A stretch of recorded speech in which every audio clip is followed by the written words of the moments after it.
This is an I Am Listening original podcast.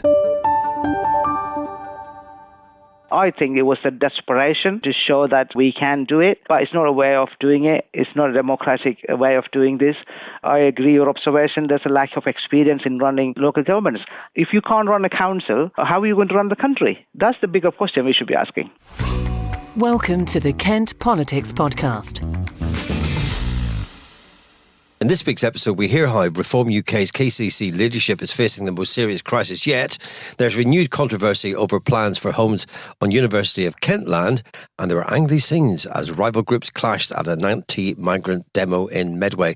I'm Simon Finlay, the local democracy reporter covering Kent County Council, and I'm joined by Dan Eston, who reports on the Borough and District Councils. Hello. And Robert Buddy, who covers Medway Council. Hello. And Nikki White, who's looking after what's happening with our MPs. Hello. Our special guest today is Ashford MP Sojan Joseph, who will be speaking about the fallout from Reform UK's fallout at County Hall this week. First up, Dan, what have you been looking at this week? As usual, I've been trying to stay abreast of the twists and turns in writing local plans, but this time in Canterbury, where they've released a new and updated version of their local plan for about 1,200 homes a year until 2040. Obviously, with that many homes, proposed sites are spread all throughout the district, but by far the most controversial single site was an allocation for a new settlement of 2,000 homes on land owned by the University of Kent near the Blean Woods. This attracted very significant public opposition, and in this new version of the plan, it's been removed from the proposals entirely. Did the council remove it because it's unpopular? No, officially popularity has nothing to do with local plan formulation. The council said there'd be problems accessing the site if they actually built there, and also said that it would be undeliverable and it would pose risk to the local environment because it's so near to ancient woodland. However, I found out last week that the University of Kent, which owns the land, wrote to the local campaign against their proposals, basically saying that they were going to push ahead with the plans anyway. It's no secret that the university has been in a pretty dire financial crisis for many years on the trot now. They've closed courses, laid off staff, and in recent months announced a merger with University of Greenwich. In the letter sent by the acting Vice-Chancellor to campaigners, she says the 2,000 home development is necessary for their finances, which seems like a pretty business-like way of saying they're desperate for the cash and don't have much of a plan for making any more money other than getting this land built on. If that site's been removed from the local plan, do they actually have any chance of getting planning permission in the future? In theory, not really. It's near ancient woodland in a very sort of well-used and popular local nature area, and all the problems that led the council to remove it from the plan are unlikely to change anytime soon. It's hard to access. They say it'd be very difficult to build there. So if and when the developers come forward with the planning application for that site in future, the council would, in theory, be within their rights to say that land isn't allocated for housing, you're not building there, jog on. However, when councils have delays in building or allocating land for housing or in their local plan process, the government says they have to accept housing in places they wouldn't usually. For example, on sites like this one. Also, developers can use that argument at appeals to try and get rejections from local councils refused. So basically, I expect over the next few years or so, the uni and the development partners, pretty much every official means available to them to try tie up the council in bureaucracy and get planning permission on that site, whatever anyone else thinks about it. Robert, what's been happening in Medway?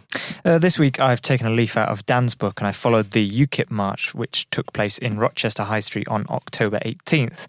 The march was against illegal immigration and small boats and had been billed as a family-friendly event to demonstrate a show of patriotism. There was also a counter-demonstration from Medway's Stand Up to Racism, who assembled at the main junction on the High Street, Northgate. There was a large turnout, but mainly for one side. The march had around 10 people or so taking part, including 2 children, and set off from across the road from Rochester Station at 2 p.m. When they got to the junction, they were met with over 100 counter-demonstrators being boarded by a line of police officers, keeping the 2 groups separate. The march went down the rest of the high street and then turned almost back on itself coming up Castle Hill and was supposed to finish in front of Rochester Cathedral. However, due to the large number of counter-protesters, the police diverted them into the grounds of Rochester Castle, where they had a couple of speeches and had a debate with 2 passers-by before dispersing. What were the 2 sides saying and what was the reaction from the public? Roger Hogg, who has organised other demonstrations elsewhere in the county, said it was to send a clear message to the government that people aren't happy with asylum seekers arriving in the UK and getting benefits, medical treatment and other services faster and better than UK citizens. Our guest from last week, Amelia Randall, UKIP's KCC councillor, said after the march that although there weren't many of them, it was important that they had stood up and shown their dissatisfaction. On the counter-protest side, I spoke to many who said they felt it was important to stand up against what they saw as fascism sexism and racism and essentially nipped it in the bud before it grows. Some also said the anger of the marchers towards illegal immigrants was misplaced, and it was politicians who were serving big business rather than the working class who were the problem. The general public had a mixture of reactions. There was a big police presence, which I heard people commenting on being a waste of money considering the size of the march, and there were some people supporting the march, though not joining it. But a lot of shoppers, because it is a busy high street, shouted things like "shame on you" and other criticisms. All in all, it has been claimed as a victory by the counter-protesters, and while Rochester has been the scene of significant clashes between right and left protests, with the marches around the 2014 Rochester and Shrewsbury by-election, the scale of this one probably will mean it doesn't go down in the history books. So Simon, what have you been up to of late? Oh, it's been a torrid week for Reform UK at County Hall, thrown into turmoil after The Guardian published a video online last Saturday evening of a virtual Reform UK meeting which took place this summer. I'm sure most people have probably seen it by now when we saw Linden Kemkaran, the leader of Kent County Council, shouting and swearing at members during the meeting and generally not showing herself in a particularly good light.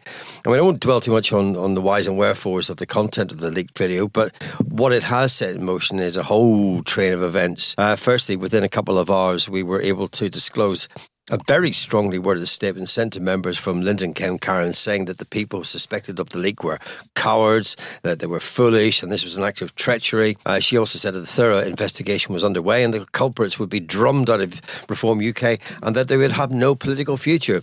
The next day, which was the Sunday, I heard back from a backbencher who disclosed to me that they were seriously considering gathering signatures of other backbenchers to hold a vote of no confidence in the leader. Under section 14.43 of the KCC Constitution, only 5 signatures are needed, and this is needed to put it into a motion and tabled at the next full council meeting.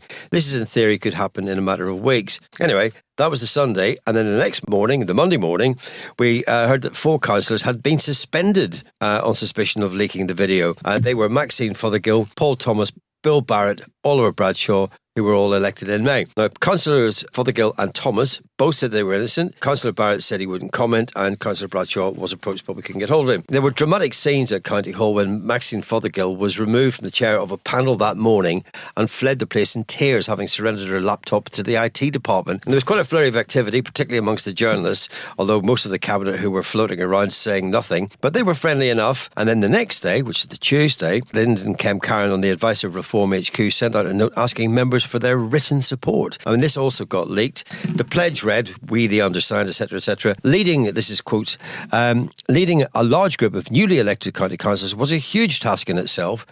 To also lead the largest and most complex authority in the country was almost an impossible task for one person to take on from a standing start. But Linden rose to the challenge without hesitation. She has the opposition firmly on the run, and under her guidance, Reform UK members are flourishing in their roles. She is leading the group and the council with courage, integrity and discipline. End quotes. One Reform backbencher told me that Linden is clearly rattled, although few believe that a vote of no confidence would actually go against her. But whether she can survive the days and days of negative headlines remains to be seen, but we'll probably have a chat about that later on.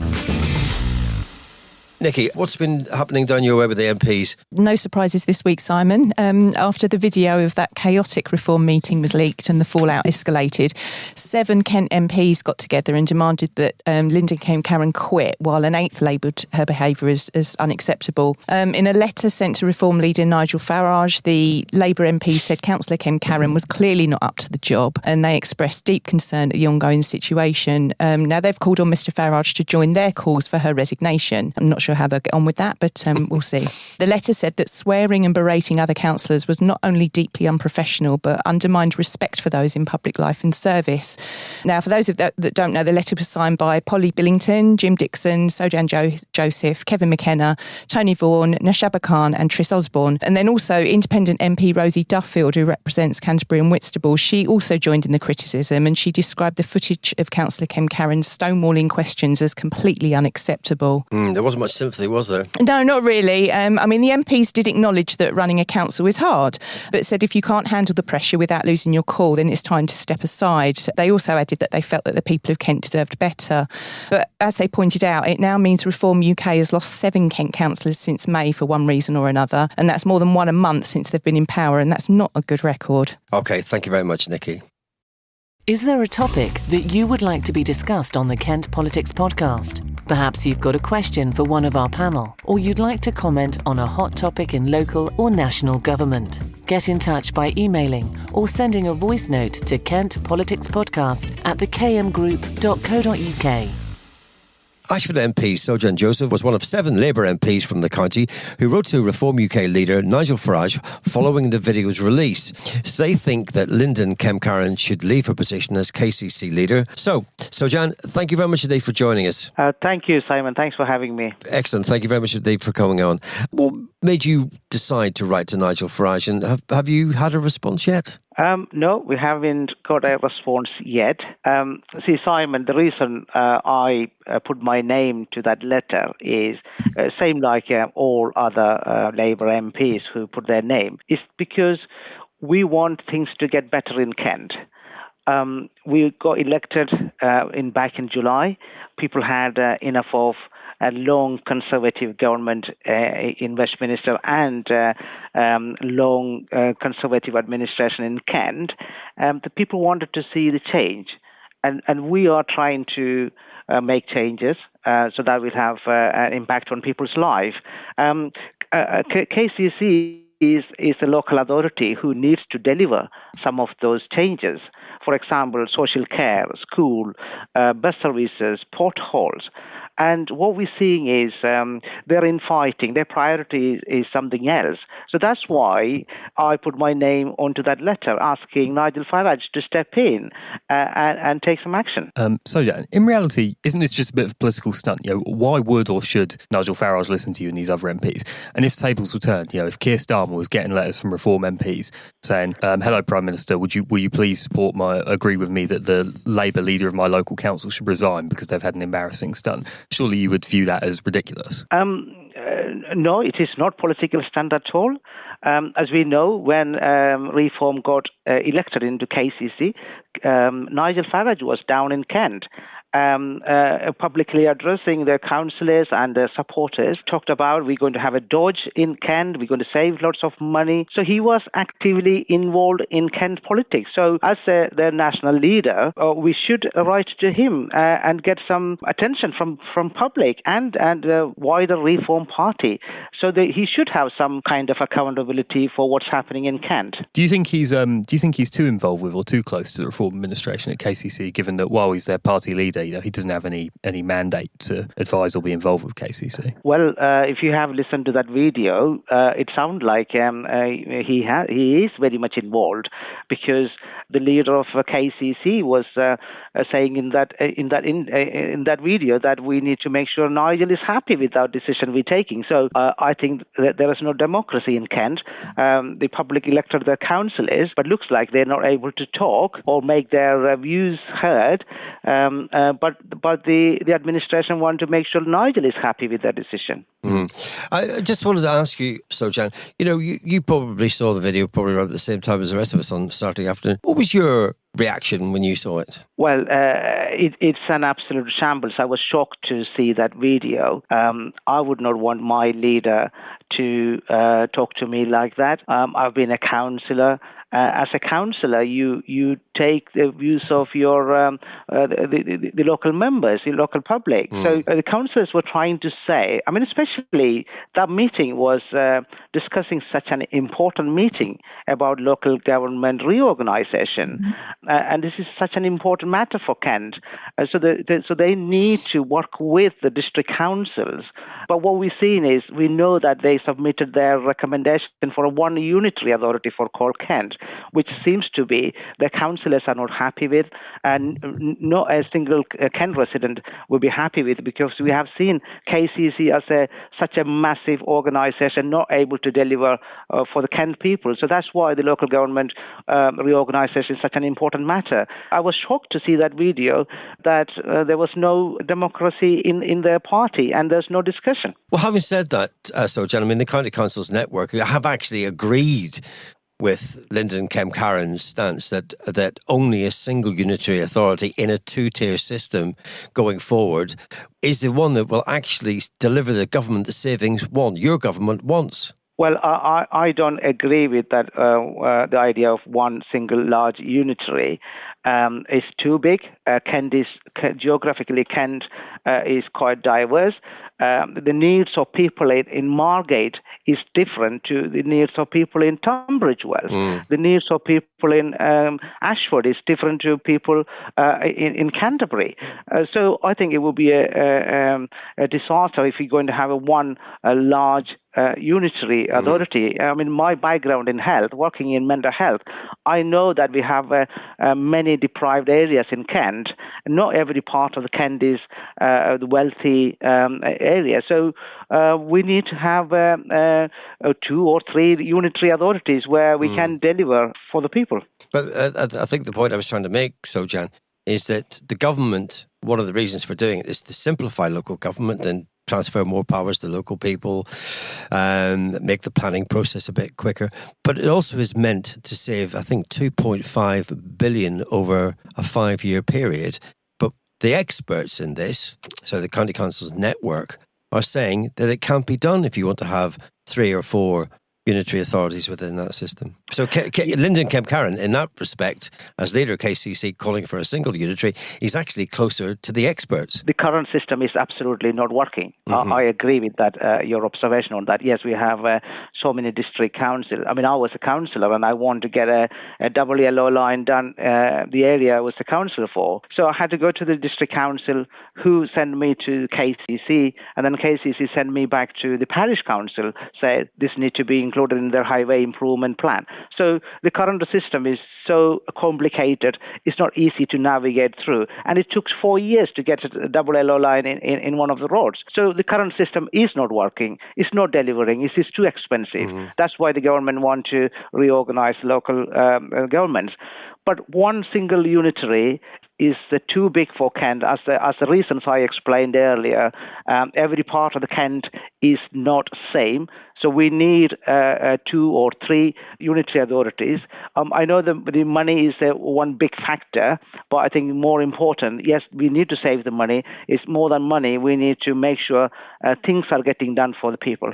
There are some people who would argue that the content of that video, while it was quite ill-tempered, isn't really all that damning. Linden Kemkaran is leading a group of people who are not experienced councillors, many of whom have not been elected before, with the attention of the entire country, basically on account, because of its political balance, on a county council, which pretty much never happens. And politics attracts basically quite difficult and tempestuous personalities, and she's got to keep them all in line. Some people say, who hasn't sat in a meeting and been that frustrated? Who in her position would not be very annoyed? I mean, what do you think of that? Well, you can see this as a short-tempered, but you're all public servants. You're talking to councillors who are equal to you. You're not dictating things to the councillors. The councillors are trying to bring the issues that matter to the local area. They represent the people. So I think it was a desperation to show that we can do it, but it's not a way of doing it. It's not a democratic way of doing this. I agree your observation. There's a lack of experience in running local governments. If you can't run a council, how are you going to run the country? That's the bigger question we should be asking. We're coming up to the 6-month anniversary, if you like, of reform at KCC. How do you rate their performance so far? As you know, my background in health, and I'm trying to improve the health services in Kent, especially mental health services. I chair the all-party parliamentary group for social care.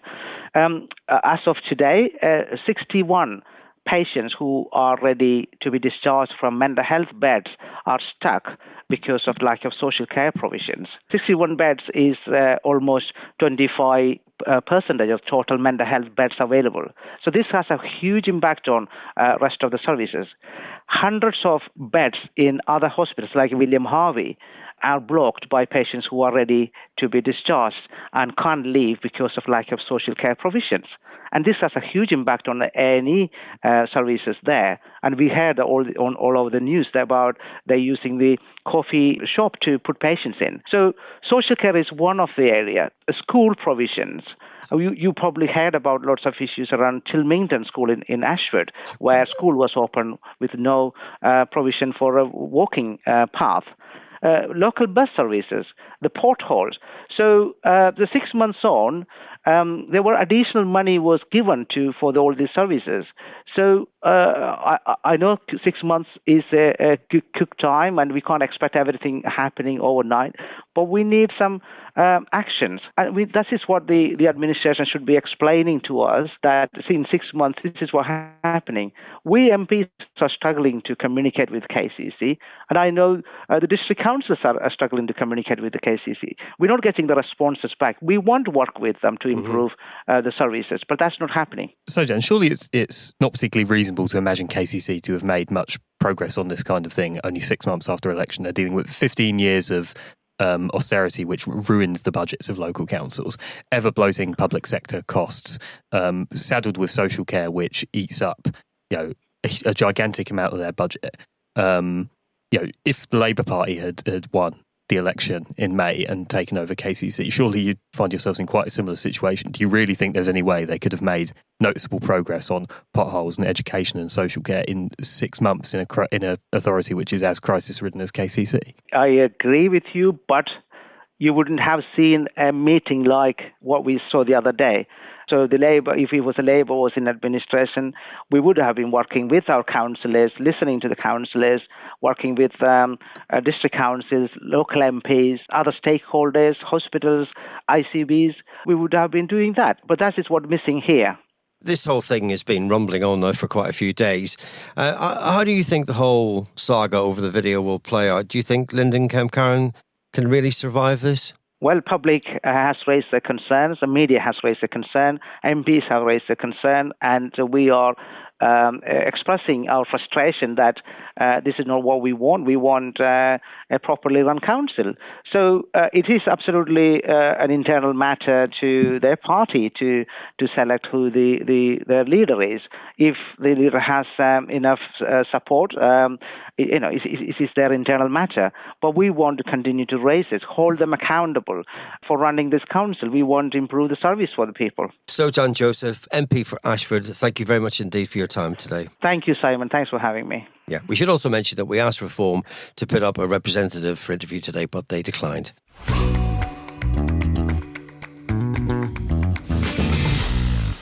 Interesting stuff from Sojan Joseph there. The wheels appear to be wobbling for Reform's KCC leadership this week, but the big question, I guess, is will Council Leader Linden Kemkaran survive?